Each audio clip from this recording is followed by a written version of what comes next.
Hello everybody, welcome back. Today as well we have got you another video. In this video I'll show you how you can get a TikTok stream key. But before that, please do make sure to like our video, subscribe our channel, and yes, without any further delay, let's get into it.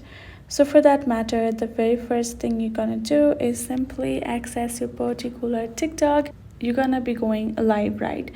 The difference right now is before you could simply access it, but right now to get the TikTok stream key you have to go through a live agency from TikTok that offers you that service.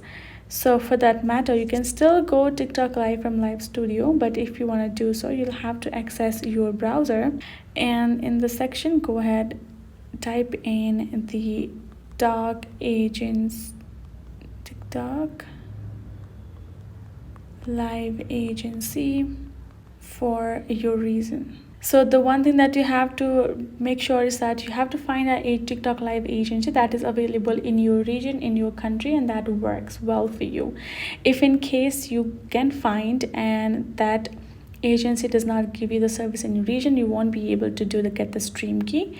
And once you have find the agency, the signing up process is very simple, and on top of that it's free as well, so that will be convenient.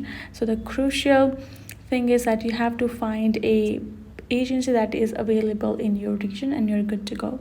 So I hope this video was informative for you. Thank you so much for watching.